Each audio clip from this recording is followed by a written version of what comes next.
Welcome to the HR Stories Breaking News Podcast with your hosts, John Tallheimer and Chuck Samikian.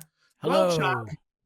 I thought we should just do a real quick conversation, get it out there about the news from it was like almost a couple of Fridays ago, where a judge in Texas vacated the ruling from the Department of Labor, the regulation, I guess I should say, the Department of Labor had put in place around the standard salary level. Yeah. Vacated, halted, reversed, turned back. All those words that mean they vacated it. Yes, they did. You know, just to bring some of our newer listeners up to speed. I mean, it was, we were going to go from $35,000 a year, $35,568 a year, and in I think it was July 1st, it went up to $43,888. So if you wanted to have a salary employee under the executive, administrative, or professional exemption, they need to be up in that $43,888. And then, guess what? January 1st, it was going to go to 58,000 and some change, I think. Yeah, I know it by the week because it was $1,128 per week. Yes. I'm trying to do some quick math here in the noggin, but that's all been vacated, reversed, blocked, and you know, the July 2024 increase is reversed. The threshold outlined in the original 2019 rule, which is $684 a week, is back in effect, and that's it. What do you think? Well, lots, right? I mean, again, that's big news, right? And I think we need to be paying attention to it. Definitely, we'll be addressing this in our classes and our workshops and that kind of stuff. This almost exact thing has played out in 2016. It right? did. So back then, the Obama administration proposed like $988 per week or whatever it was. It was pretty high. And the Department of Labor, under pressure, pulled that back and said, nope, we're not going to do it. That went back to like $435 or whatever it was. And then the Department of Labor under the Trump administration raised it to $684. Yeah. So here's the thing, right? We all need to be paying attention, right? We need to be listening to the HR Stories podcast to find out how these changes are impacting us and what we're going to do, knowing that the laws and regulations are going to be changing probably, right? Oh, I mean, again, not probably, they're going to be changing. One way or the other, every time the administration changes, something happens, and we need to be paying attention to that. So that's there. I do think there is, so here's what happens, typically what happens, right? This gets vacated by the judge. Now, the Department of Labor can appeal that judge and take this up, I think up to the Supreme Court is the next place. Supreme Court would rule on it. And then, and if they ruled in favor, it would go in place. If they ruled not, they wouldn't go in place, right? Mm-hmm. Mm-hmm. Now, probably not going to happen, right? Because this administration has, 100 days left or something like that. The Trump administration's coming in. The Trump administration tends to spend work with the employer, right? They kind of work with the employer. They kind of do that. So what we don't know is, will they put in another higher one? So it's maybe not 684. Maybe it's that 844 per week that went into a place in July of this year, right? And I think they knew that.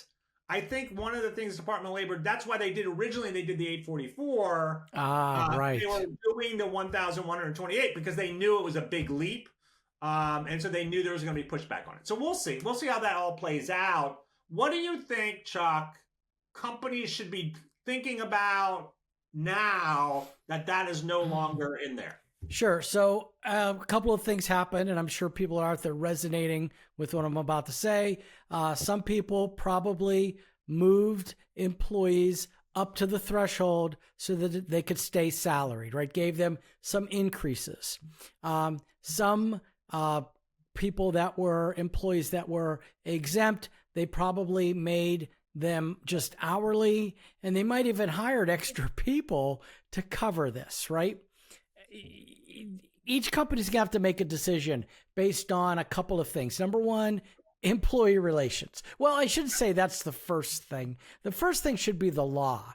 What does the law say? In other words, hey, I moved you from an exempt employee to non-exempt. You're now an hourly employee. Hey, guess what? I can put you back as a salaried exempt employee again.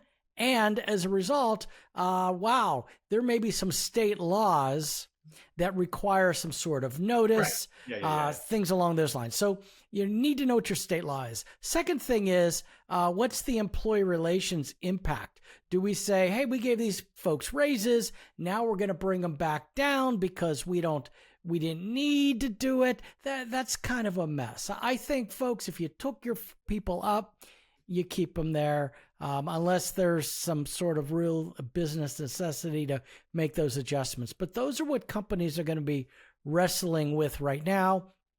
And if you do decide to make any other adjustments, giving employees notice, people count on their salary. I saw a statistic, and I can't remember how many percentage of employees still around the country, even highly compensated employees, or well compensated, not highly compensated, still live paycheck to paycheck. Oh, yeah. So be careful. Come up with some scenarios, talk it through, get some advice, and then move forward. But that's what they should be doing right now.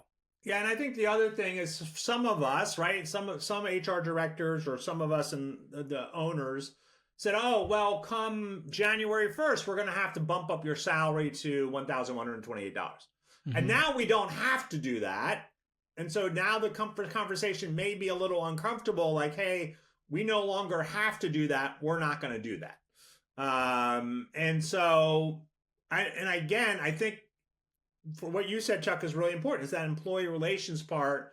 Like, how do we do this in a manner that's going to make our employees happy, right? Because they may leave. They may well, I'm gone. You're doing that. And so it's a thought process. I'm not against saying, hey, we don't have to do this anymore. We're going to keep you where you were. It's just going to be a little bit of explaining of why we made that change and all that kind of stuff. So that conversation should be happening now, to be like, hey, that's not happening January 1st. You can't wait to the middle of December to have these conversations. They need to happen. Because some people may have been thinking, man, January 1st, or they might have gotten a pre-offer letter saying, hey, on this date, you're being bumped up to this, especially if you hired a new employee. Oh, yeah. So, look, I don't think it's going to revert back the other way. Maybe it'll go up a little bit, who knows? But even looking and doing my research with SHRM, and the chatter with SHRM is basically the Biden administration might appeal, but the 5th U.S. Circuit Court most likely will not act on any appeals before the president-elect Donald Trump does take office. So that's kind of the prediction right now. Yeah, and that makes sense, right? I mean, again, seeing that there, we don't know how the Department of Labor will look at that. And the thing is, it does impact a lot of employees, but it's only like 3 million, right? Which in the 256 million, that's, it's not a lot. And so I think a lot of companies move forward. And when you talk to a lot of businesses, there wasn't that much of a debate about it. Like, just move them up, right? Or they're already there. We'll just make them non-exempt and we'll just keep their hours at 40. And so I don't know. I don't know how many individual, obviously each company is going to be differently, and it's going to impact people strongly, but I don't think it's going to derail the economy or anything like that. No. So, all right. I think it was a good, quick discussion. If you need more information, feel free to reach out to us at email at team@hrstories.com. We'd be more than happy to kind of walk through your situation and what you can do to help that, for sure. Yeah, there's also the text option on our in our notes. You can send us a text and we will respond. So, folks, thanks for listening to this special interactive questioning between John and I on the new FLSA threshold. And until next time, keep listening to the HR Stories podcast, where there's a lesson in every story.